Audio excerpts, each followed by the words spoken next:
Hey guys, Rominating Reaper here. So yeah, a lovely sunny day out today. So how am I spending it? In the cinema.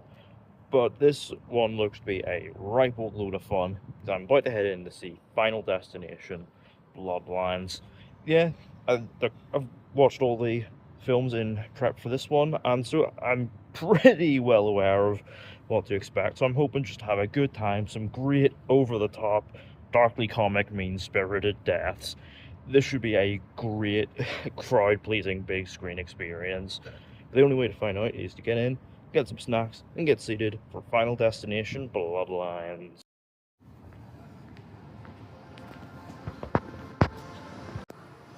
One more week.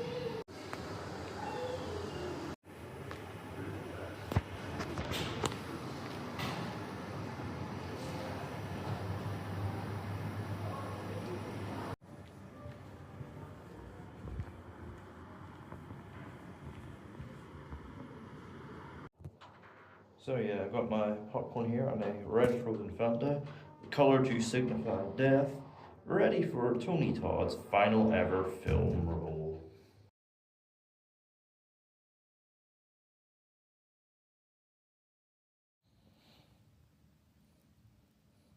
So, Final Destination Bloodlines. I'm back from seeing it. This is directed by Adam Stein and Zach Lipovsky from a story written by John Watts, director of the MCU Spider-Man films, who also has a producer credit. This is coming to us nearly 15 years after Final Destination 5, and just when you think they've run out of ways to unexpectedly kill people, well, let's come back for more. And with that long gap between installments, there's clearly been time for people to miss the franchise, and it's paid off big time. Not only is this on track for the franchise's biggest ever opening weekend, this has had one of the most viewed horror trailers of all time. So clearly there is a demand to see what Death's plan has in store next. But does the film actually deliver the goods on the return of Death's plan? Let's find out. So the film follows Stephanie Reyes, a college student who returns home after experiencing a series of recurring nightmares involving a disaster 50 years prior at the Skyview restaurant in which hundreds of guests were violently killed, including her grandmother Iris. However, when Stephanie learns from the living Iris that this was her premonition of how the incident was going to happen, and that it has been passed on to her, she discovers very quickly that her whole family has become a part of Death's plan. So look, the thing with long-running franchises is that one that has legitimate cultural staying power is one where you can reasonably argue the later installments being its best. Mission Impossible and Fast and Furious both fit this bill. What I'm trying to get at here is that Final Destination has become an example of such a franchise because this sixth installment, legitimately the best one. It's a step up from even the franchise's previous best, and if you're a fan, you're gonna fucking love this. So obviously, if you've seen at least one Final Destination film, you very much know how things are going to go down. There's a set structure to these. You've got the opening premonition, then the main character prevents that from unfolding by saving as many characters as they can, and then from there, a series of violent deaths as the characters race to work out how to cheat Death's design.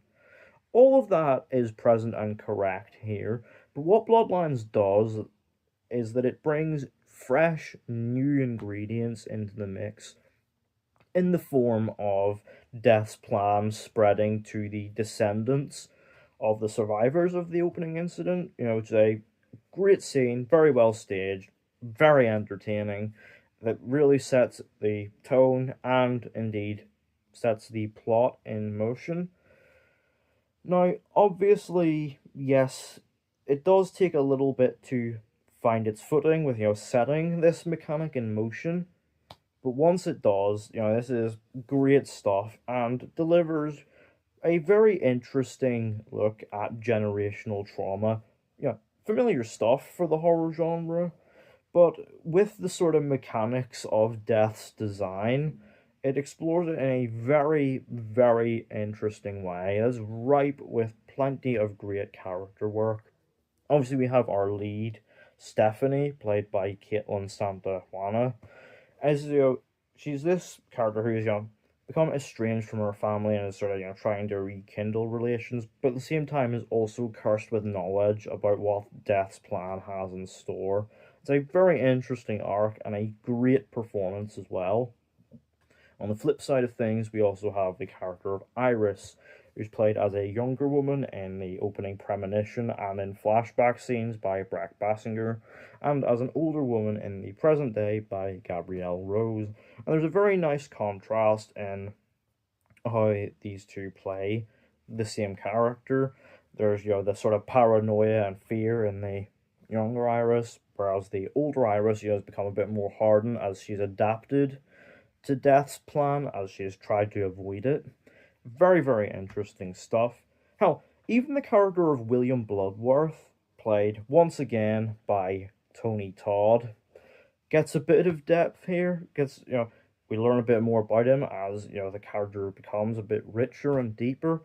But his appearance also does deliver a very fitting send off to the screen presence of Tony Todd, because of course he passed away quite shockingly and tragically last November. And yeah, a very, very fitting final role for him. But what you're really here for, as interesting as all of this character stuff is, and it does deliver plenty of emotional resonance, what you're really here for are the deaths. And yeah, the film delivers big time. Like, obviously, the thing with Final Destination is there's a sort of tonal tightrope act at play here, because, on the one hand, there is, the moments of like legitimate suspense and unease in not knowing where a death will come from next, and the sort of mechanics to set these deaths in motion they very much put you on the edge of your seat. But then also when the deaths do happen, there's this real streak of a sort of mean-spirited dark comedy that is just brilliant. It's very much knowing and tongue-in-cheek in its approach. And yeah, these deaths are immensely satisfying, whether it be standout moments like a set piece at a family barbecue or a whole scene at a hospital.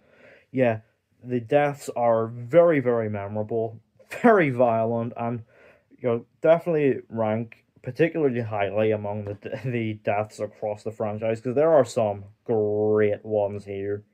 Now, obviously, yes, some of the CGI is not great, and this is an issue just across the franchise in general, as it does sort of really make the whole thing stick out as being very digital and fake, but it also at the same time, at its best, does kind of work with the over-the-top, tongue-in-cheek tone of it all. And there are plenty of laughs to be had outside of the deaths as well, particularly from the character of Eric, played by Richard Harmon. I fucking loved Eric. Eric is great fun. He is probably among my favorite characters in the franchise, and again, he does deliver many of the film's biggest laughs. He is very, very funny. And of course, in Final Destination fashion, we get a very entertaining climax in which the characters confront death once and for all as they set about trying to break the pattern. Get some very, very entertaining moments in this climax. There's also some very satisfying character payoffs in line with the very interesting and surprisingly rich arcs.